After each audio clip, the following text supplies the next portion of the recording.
Hello everyone and welcome back to Let's Play Dragon Warrior 3. In the last part we got here to Zoma's castle, now we're actually gonna go and beat the game.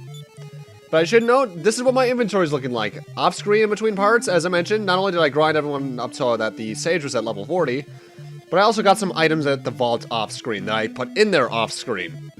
So, hopefully you didn't throw those away. Sorry about that if I didn't mention that before.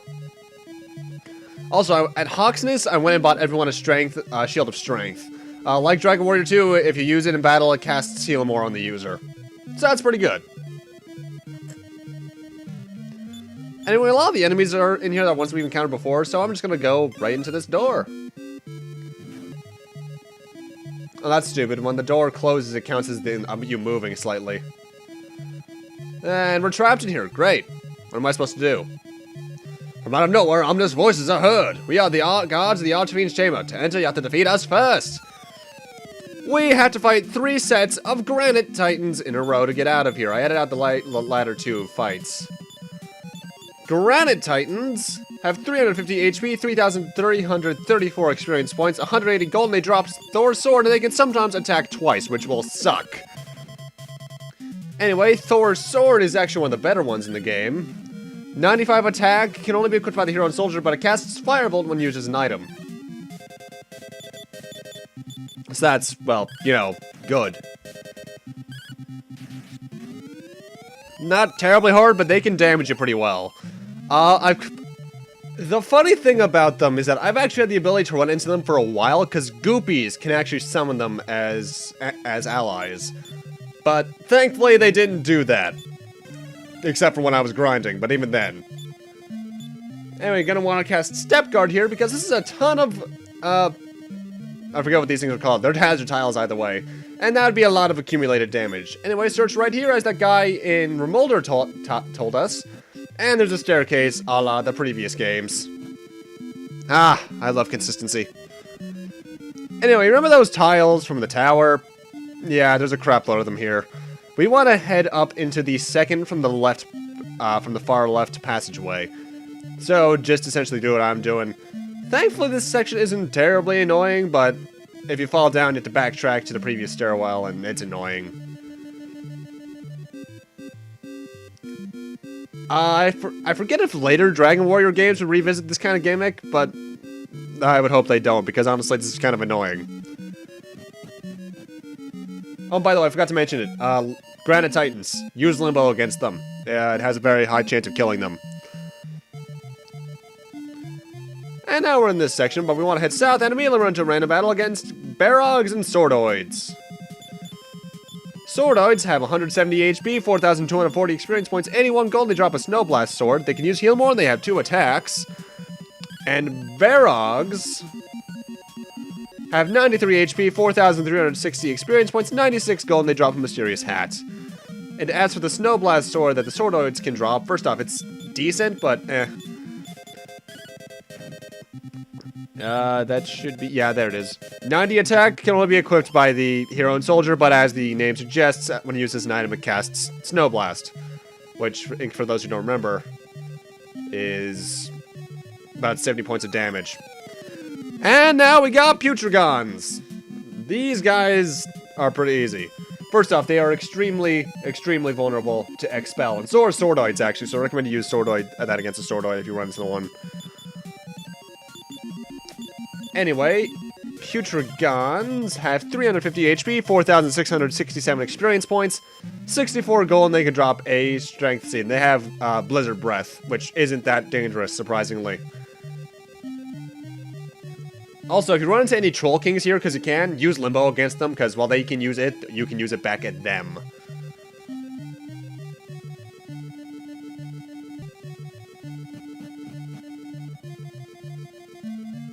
And now we're here. Interesting little thing is, even though this part is almost 30 minutes, the dungeon itself isn't too long. Most of that is boss and ending. What the? Look, a hero's fighting a monster alone. It's Dad! Hey, Ortega, you're looking very blue. And this is a bit of an automated fight. In fact, it takes a long time. And you guys are going to be sitting here with me throughout almost 2 to 3 minutes of it. Yay! The interesting thing is that a lot of the players him trying to use heal all himself because the King Hydra is really trying to kill him. I think that's one breath, which surprisingly doesn't hurt that much, I guess. Ortega has magic armor on. But still, our dad's alive, maybe he'll join our party. Though he really is taking a beating here. Should we help him? Yeah, I think we should help him. What do you think, guys? No? You guys are dicks. Yeah, you'd think for something called the King Hydra, they'd always give it a slightly different sprite, but then again, I suppose any has technical limitations.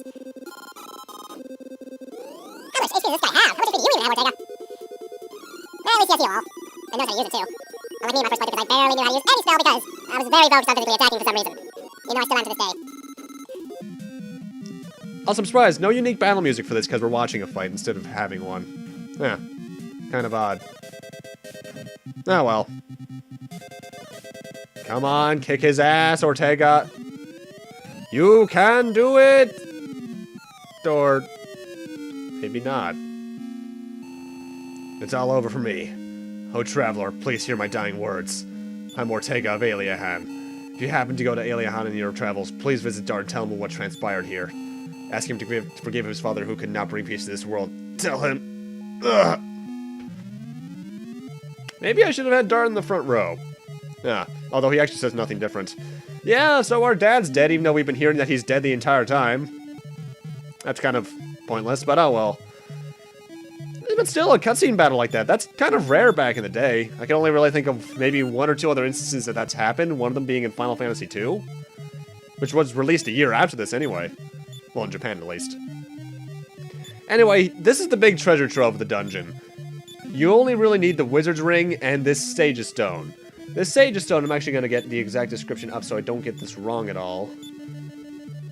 Performs heal us when used in battle, and can be used more likely, pretty much infinitely. So, yeah. I'm going to give that to my, fighter, because she can heal otherwise. Also, I forgot to mention, when I did the inventory thing, you may not have noticed it, but the fighter has the Sphere of Light. You're going to want that. Anyway, new enemy, Lion Roar. Lion Roars have 160 HP, 4,080 experience points, 144 gold, they drop the Shield of Sorrow, and they have Blaze Most and Infern Most. And I think you want to do the same thing back at them. I forget. Oh, Sword of Kings is a very good thing to use against them too. Also, I forgot to mention it when we first encountered them, last part I think it was, but Archmages can be very easily chaosed. Or confused, more accurately. So if you have Chaos, which you likely do at this point, use it against them.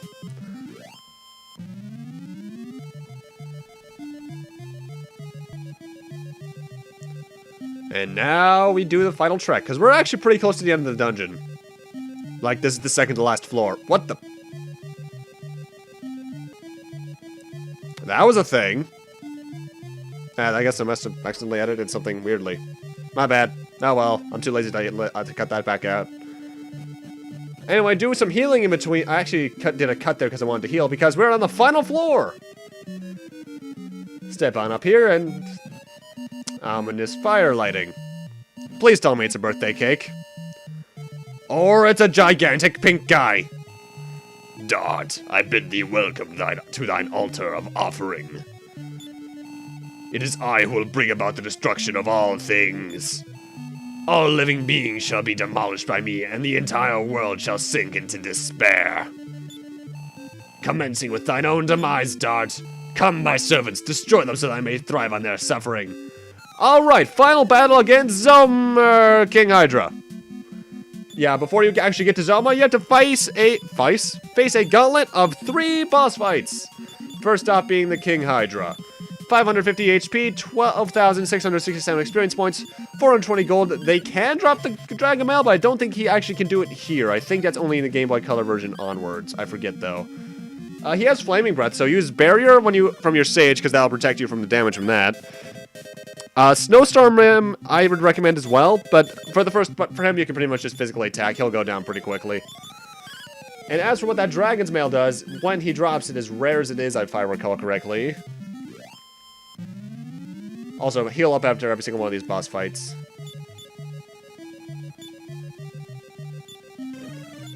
I recommend doing that quite a bit. The Dragon Mail has 45 defense, Hero Soldier exclusive, and it reduces breath damage, so, yeah. And Bomus! Interesting. Barrier once again, because he has Flaming Breath and, yet again, more physical attacks. Bomus has 450 XP, 450 HP rather, 16,267 experience points, 540 gold. He can drop the Shield of Sorrow, and yet again, Flame Breath, so Barrier, and more physical attacks. I guess this is supposed to be Bomus's zombie, or something like that.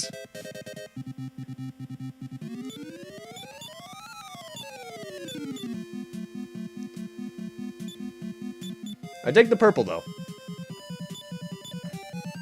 But still, final boss gauntlet, no unique music. What the hell, game? I suppose I can't blame it too much.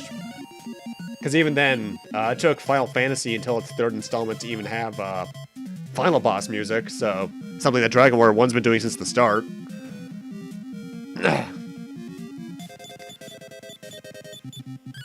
Then again, a lot of these games tend to follow similar tracks when it comes to that. But anyway, I healed right there. And there you are. One last boss fight. Bomus, Gonus. 900 HP, 19,067 experience points, 18 gold. Can drop a Sword of Destruction, and actually has no breath attack, so just have everyone physically attack it. It goes down very quickly. And as for what that Sword of Destruction does, you can actually buy one of them back in Remolder. 110 attacks, that's pretty powerful. Hero and Soldier exclusive. It's cursed though, so it causes the user to freeze up randomly. So yeah.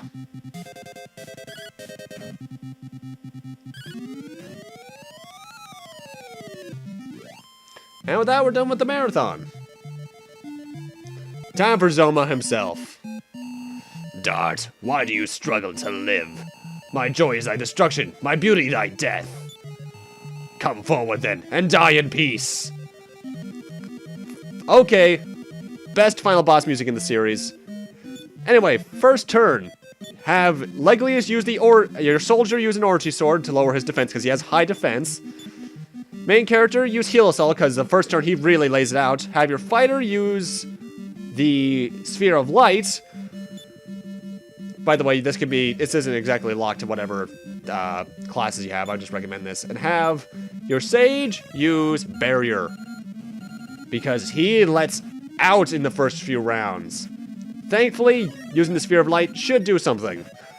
By the way, seizure warning right now. Oh, oh god, that hurts. Why am I recording this in a dark room? Aha.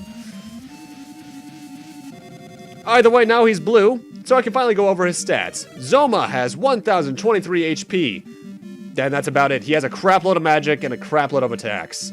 And he hurts. Though, interesting little fact. You notice how he lost all his color and is now pure blue. In the Game Boy Color and Super Nintendo versions, they actually reverse it. He gets all that orangey yellow color in his face, too, as is right now. But if you're case to wondering why you need to do that, it lowers his stats and changes his attack script entirely. He'll no longer go as all out as he did. He regenerates a lot of HP every turn, so make sure you get as much damage as you can. Kill your physical attackers. When you deem it appropriate, even though I tend to do it almost every turn, have someone use the Sage's Stone, whoever you have with it. And in case he does this one attack where he points his finger at you and lets loose this beam of light, what that does is that it gets rid of any stat debuffs on him and any stat buffs on you. So you need to relay out your Orochi swords, your buy kills and such when that happens. But thankfully, it's nothing too dangerous. You do need the 3 armor pieces that Dart has on to beat him, if I recall correctly, so make sure you have them. Otherwise, you're gonna die. You're gonna die a lot.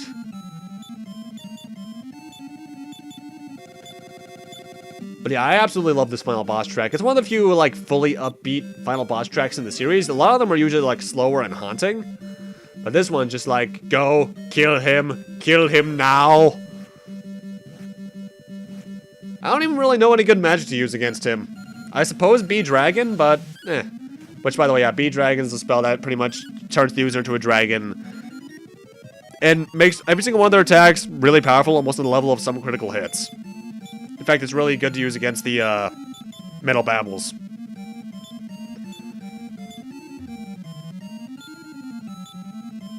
Yeah, though, once you know the pattern once you know a pattern to use, Zoma isn't that threatening of a final boss, though. Like Dragon Warrior 2's final boss Malroth, good to see that he still goes into our HP box.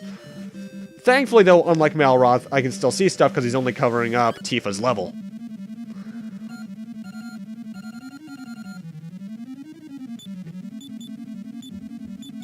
By the way, this is a lot more cinematic in the Super Nintendo version, where there's a lot of animation in battle.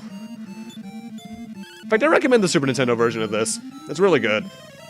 Plus, the new Thief class is interesting.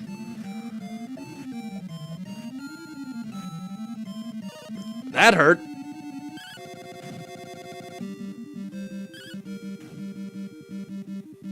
And he's down!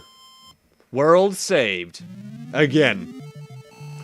Dart, thou hast defeated me, but heed my words. So long as brightness exists, so doth the darkness. This vision I do see. From a darkness deep, one more will follow me. But when that time doth arrive, thou wilt too have aged and died. But this is the end of the trilogy. Why did... Huh. Oh well. And another castle collapsing. Great. This seems to happen a lot. Oh, God. And... the Northern Cave?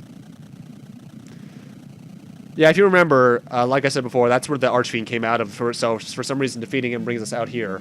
And like all other Dragon Warrior games, you can roam around freely now. No more enemies. And I'm playing Dark Lead because we're at the end. Although I think if I opened up that chest, there'd still be a Mimic. Huh. Wonder if at least any glitches, like the one mummy guy you can face in Earthbound after beating the game that'll crash if you lose to him. Kind of haunting music, though, for a pretty ending thing. Why can't I move? What? That area's collapsing? Great, and people went to the trouble of building it in between games too. Great.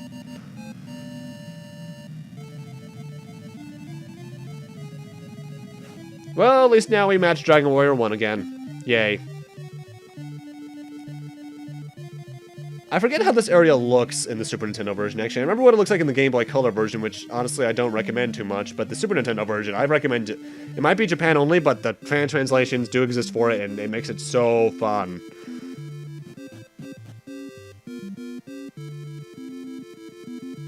I think they give us more triumphant music. Oh, well. Let's head back to Tentacle and tell guys we beat Zoma. Why... I sound like something closing its head from up in the sky. And it's daytime. The land of darkness is now just Alefgard from the previous games. Like the little lead up they have into the music there too. But yeah, we're kind of trapped down here now because the hole in the sky closed up. We can't get back home now.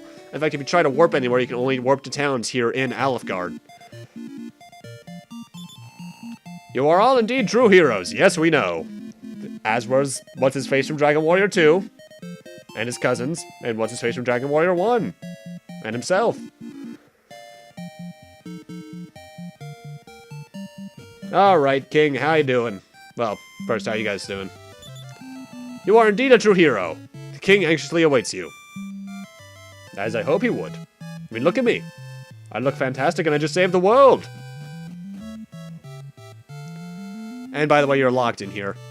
The path is locked. Oh, God, too many sprites on the screen. Chugga, chugga. Dart, thou hast defeated the Master Archfiend. How may I offer you my deepest gratitudes?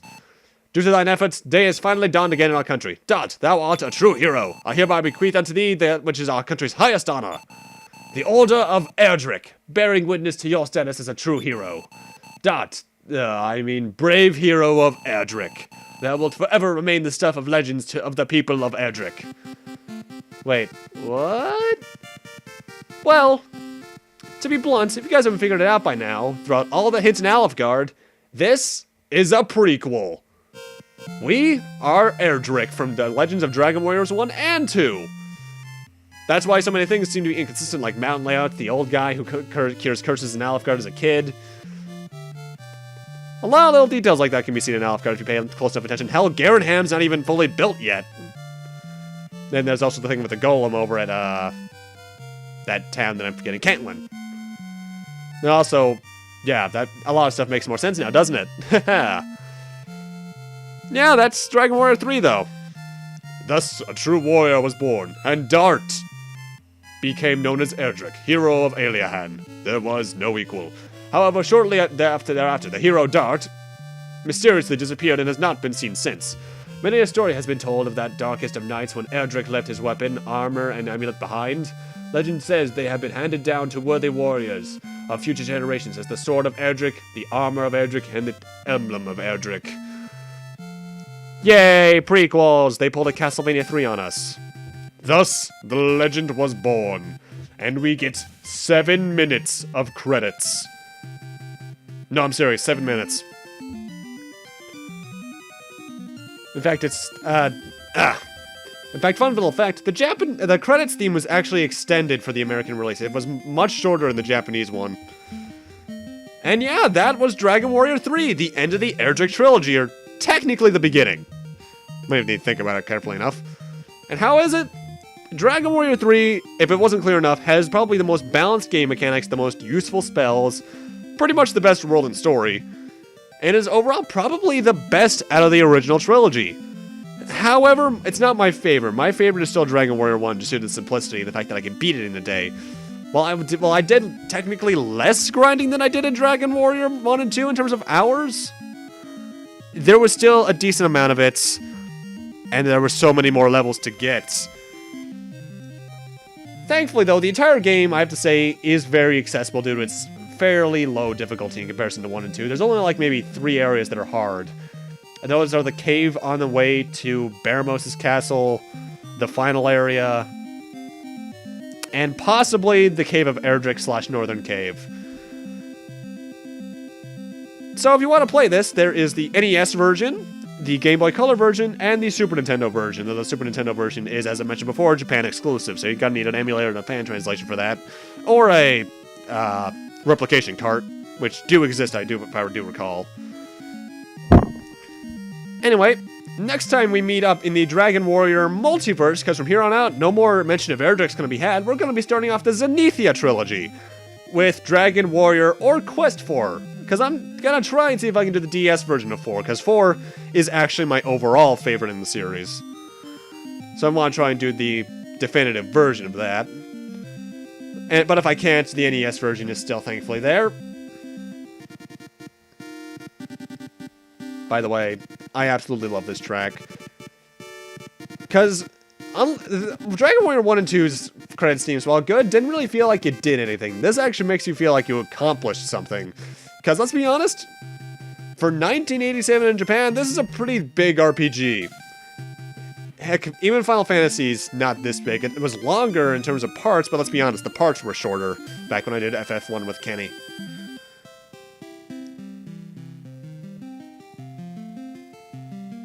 In fact, if I recall correctly, this is the Dragon Quest game that they ran out of, and people had to leave the stores empty-handed back in 87 in Japan. In fact, I think it's because of this game that Enix made that self-implied rule that no more releasing Dragon Quest games on weekdays, because so many kids skipped school and so many adults skipped work. I think. You might want to correct me on that. In fact... Well, actually, no. This is generally a lot of people's top 3 Dragon Warrior games, because a lot of people, their favorites generally, in my experience with my friends and such, between 3, 4, and 8. Because Dragon Quest 8, I'll be honest, is probably the best in the series, but I still love 4 to death.